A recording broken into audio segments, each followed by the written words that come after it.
What's up, guys? Welcome back to the doctor's office. I am Dr. K. Ray Knight, here to give you a proper diagnosis and prognosis and everything comics and comic book characters.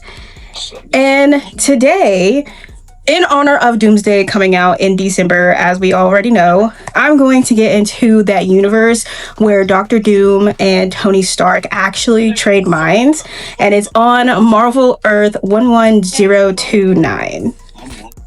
Alright, so as we all know, in the Avengers Doomsday movie coming out in December, we have Dr. Doom, who is actually RDJ, coming back, and we've already been introduced into the variants and all of the other stuff, especially when it came to the Loki series, being introduced to Sylvia, who is a variant of Loki, as well as all of the other Loki variants that happened during the Loki series, with Loki becoming God of Stories at the end of that whole entire situation. And then we had the variants of Doctor Strange being introduced during Multiverse of Madness. So we have all of the variants of Doctor Strange. So then we also have the multiverse being established with the Fantastic Four coming from Earth 838 and Wanda going to all of the different Earths in order to chase down America Chavez.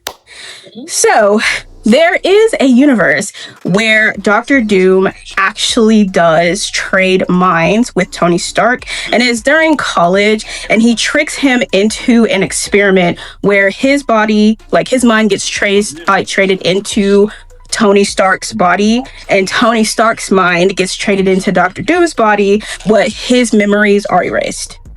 Now, in this particular timeline, after their bodies are, traded or whatever, he ends up getting kicked out of college and has to live his life as a Latverian commoner, which in and of itself is and isn't bad, because it also kind of just depends on if Dr. Doom is Dr. Doom at that time also. Now, due to some initial discouragement, Tony did have a bit of struggle. Again, Tony is inside of Victor Von Doom's body, so it's Victor Von Doom that's kind of just wandering around Latveria.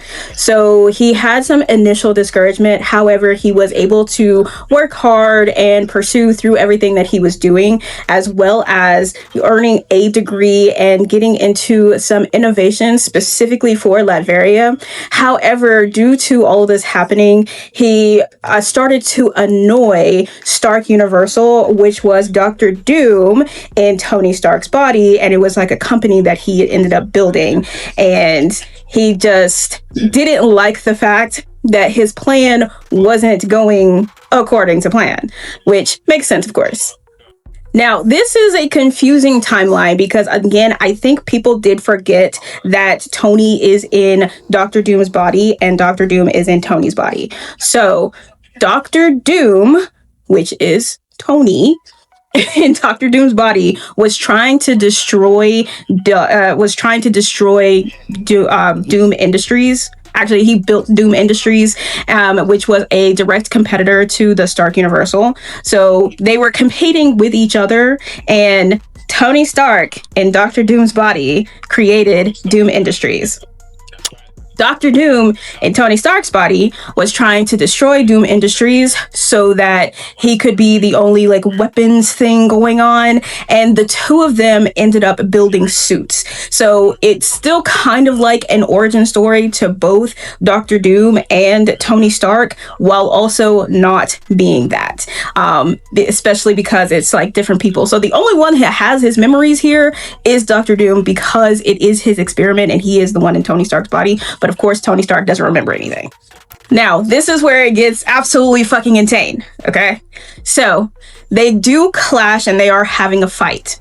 Dr. Doom in Tony Stark's body reveals that he is actually Dr. Doom in Tony Stark's body. Tony Stark is just kind of surprised. Again, he doesn't remember any of these things. So, he's just kind of surprised at what the fuck he's talking about. And Victor says, I will give you your freedom in exchange for everything else that you built. I just want to be the only one to build it in Latveria. So he's Tony's actually, fuck you and fuck all of that. I'm going to be Victor Von Doom forever. And so they never switch places after that. Again, this is on Earth 11029, so it's not canon in Main 616 or anything like that. However, with Doomsday about to come out, and we have RDJ, who very famously played Tony Stark, as Dr. Doom. It quite literally reminded me of this exact timeline because we do not know how it is that he has become a Tony Stark variant, because that is exactly what's happened, is that Dr. Doom is a Tony Stark variant. We do not know how he has become a Tony Stark variant, and of course we're going to figure that out in the movie. However, one of the things that's really surprising and really interesting is that nobody else has come to the conclusion that this is one of the stories that they are possibly pulling from. This universe has precedents. This universe exists, and there is and I've heard a few people say, yeah, like this could be one of those things, and it definitely could be. With Tony Stark, with him being a Tony Stark variant and him being a variant that has magic, that is also really interesting, and it's really kind of just like a circulating thing where every variant of Doctor Doom is going to be able to do magic and also be one of the smartest people in the room. So I don't know. It's kind of weird to think about with it, but it's also something that has been set up all to this time. Even when Kang the Conqueror was the main villain, they were still going to go with the idea of the variants, because we had Victor Timely showing up in Loki. We had when he was the head of the TVA. You feel me? So it's not hard to believe, but it is still kind of hard to believe, especially if you are a casual comic book reader and don't particularly know about these different universes, which is, of course, my job as the comic book doctor to give it to you. So this is one of my favorite universes. It's not a universe that's talked about a lot. However, it is one that is currently being used. And for Marvel, and we already know Marvel is a bunch of lying liars who lie. So if they say, oh, we're not using that universe, you're lying, because we're looking at it. Feel me?